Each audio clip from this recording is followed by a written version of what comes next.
Welcome to cellular respiration, the most exciting process of converting sugars into energy.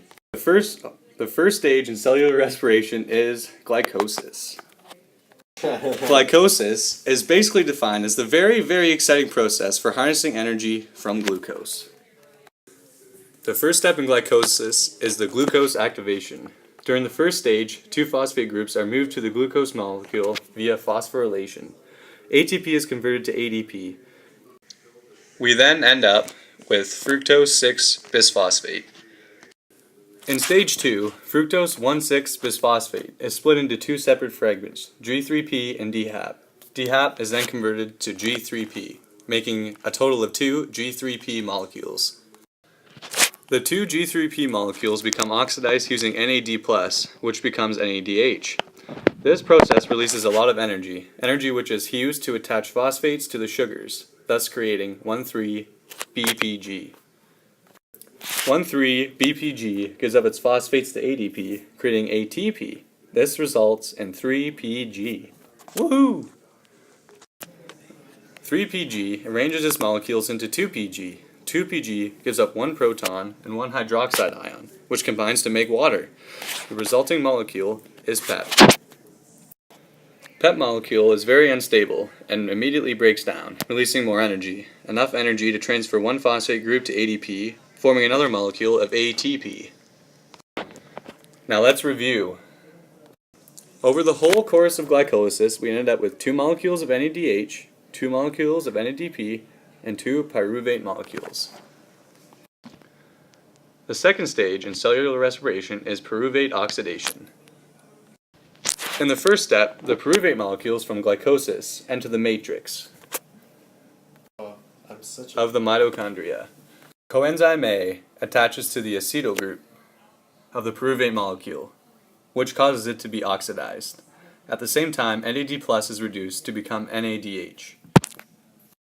A carboxyl group from the reaction is released out of the cell as a form of waste as CO2. Coenzyme A attaches to the acetyl group from the pyruvate molecule. This creates acetyl-CoA. The acetyl-CoA molecule is then ready to enter the Krebs cycle. Stage 3, the second last stage in cellular respiration, Krebs cycle. The acetyl-CoA from the pyruvate oxidation stage attaches with oxaloacetate to form citrate. The CoA enzyme is again released.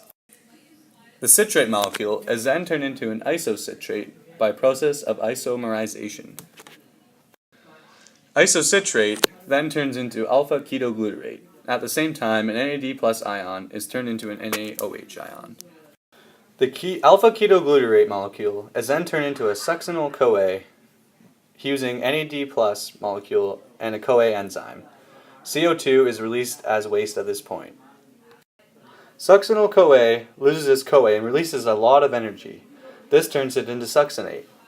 At the same time, some phosphorylations take place. Phosphate from the matrix is the one that displaces the CoA. GDP is phosphorylated to become GTP. The phosphate group is then transferred to ADP to create ATP. An additional ion from the matrix, FAD, oxidizes succinate. This forms another energy coenzyme, FADH2. The resulting succinate becomes fumarate. Water is added to fumarate to create malate. The resulting malate molecule undergoes another redox reaction with NAD+ to produce NADH and oxalatate, ready for the cycle to begin again. Let's do another short review.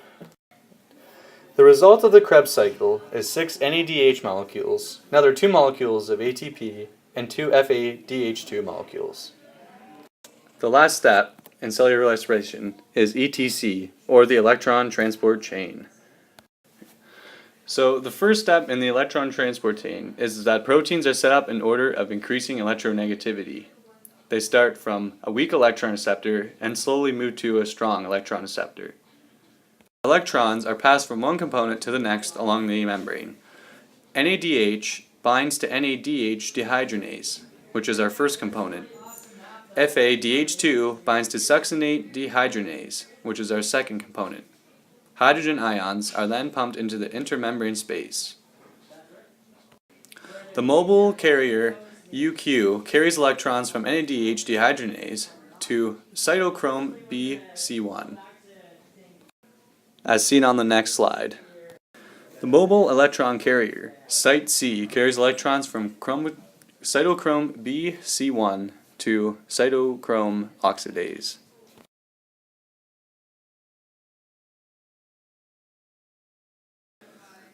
Two electrons then leave cytochrome oxidase. They combine with oxygen and H+ ion to form H2O.